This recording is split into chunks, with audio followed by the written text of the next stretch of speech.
महाशिवरात्रि के दिन प्रयागराज महाकुंभ में हुआ बड़ा चमत्कार। क्या हुआ? जब अचानक से प्रयागराज के गंगा नदी में दौड़ने लगी 20 साल की यह लड़की। इस दृश्य को देखकर वहां मौजूद सभी लोगों की आंखें फटी की फटी रह गईं। दोस्तों, इस अद्भुत चमत्कार को देखकर आपके भी होश उड़ जाएंगे। आखिर कौन है वो लड़की और कैसे वो गंगा नदी में दौड़ने लगी? इस पूरे रहस्य से पर्दा उठेगा आज की इस वीडियो में। वीडियो में आगे बढ़ने से पहले महादेव के सच्चे भक्त कमेंट बॉक्स में हर हर महादेव अवश्य लिखें और इस चैनल को सब्सक्राइब करना बिल्कुल ना भूलें। दोस्तों, कहते हैं यदि एक बार भगवान शिव की कृपा किसी पर हो जाए तो वो आंधी तूफान तो क्या भवसागर को भी पार कर जाते हैं। बड़े बड़े काम जो पैसे से नहीं होते वो केवल महादेव के नाम लेने से चुटकियों में हो जाते हैं। आज हम आपको 20 साल की एक लड़की के बारे में बताने जा रहे हैं जो महादेव की बहुत बड़ी भक्त है।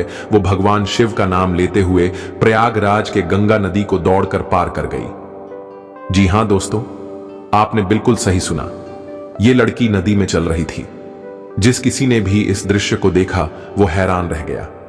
जो काम 20 साल से तपस्या में लीन बड़े बड़े साधु नहीं कर पाए वो मात्र 20 साल की एक भक्त ने कर दिया। आगे आपको इस वीडियो में पूरी जानकारी देंगे, बस इस वीडियो को अंत तक देखें। प्रयागराज से कुछ दूरी पर एक नागा साधु की कुटिया थी। बाबा अपने सरल स्वभाव के कारण अत्यंत ही लोकप्रिय थे और उन बाबा के लिए एक दूसरे गांव गंगा के उस पार से गौरी नाम की लड़की रोजाना भोजन लाया करती थी। सबसे पहले वह उन नागा साधु को ही भोजन करवाती थी। इसके बाद ही गौरी अन्य साधुओं को भोजन करवाती थी। गौरी बचपन से ही महादेव की बहुत बड़ी भक्त थी। साधुओं को भोजन देते समय भी उसके मुख पर केवल शिव जी का ही नाम रहता था। जिस उम्र में बच्चे खेल कूद करते हैं उसी उम्र में गौरी महादेव की भक्ति में लीन हो गई थी। एक दिन गौरी देर से उन नागा साधु के पास भोजन लेकर पहुंची तो बाबा ने गौरी से कारण जानना चाहा। तो गौरी बोलती है, बाबा, आज गंगा नदी पार करने के लिए मुझे नाव मिलने में देरी हो गई, इसीलिए आज मुझे आने में देरी हो गई। बाबा बोले, बेटी, लोग तो भगवान का नाम लेकर भवसागर को पार कर लेते हैं, तू एक नदी पार नहीं कर सकती। गौरी पर उन नागा साधु की इस बात का इतना गहरा प्रभाव पड़ा कि अगले ही दिन सुबह सुबह गौरी बाबा के द्वार पर भोजन लेकर पहुंच गई। बाबा ने पूछा, बेटी, आज तू इतनी जल्दी कैसे आ गई? गौरी बोली, आपने ही तो भगवत नाम का सहारा सुझाया था, आज उन्हीं का नाम लेकर नदी पार कर गई। अब मुझे नाव का सहारा लेने की पूरे जीवन भर कोई जरूरत नहीं पड़ेगी। नागा साधु ने भगवत नाम का उपदेश दिया तो था, परंतु उन्हें स्वयं भी इतने बड़े प्रभाव का ज्ञान नहीं था। उन्हें लगा कि गौरी उनसे झूठ बोल रही है।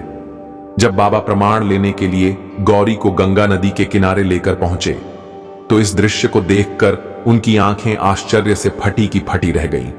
गौरी महादेव का नाम लेते हुए सहजता से नदी पार कर रही थी। बाबा ने गौरी को प्रणाम करते हुए कहा, देवी, आज से तू ही मेरी गुरु है। मैंने तो जीवन भर भगवान का नाम लेने का उपदेश ही दिया, पर तूने तो भगवान को अपना करके दिखा दिया। दोस्तों, निष्पाप हृदय वाले सच्चे मन से भगवान को पुकारते हैं तो वो भी उनके सहारे के लिए उपस्थित हो ही जाते हैं। उम्मीद करते हैं आपको हमारी यह वीडियो बहुत पसंद आई होगी। यदि आपको यह वीडियो अच्छी लगी हो तो जरूर लाइक करें, कमेंट करें और ज्यादा से ज्यादा शेयर करें। हर हर महादेव।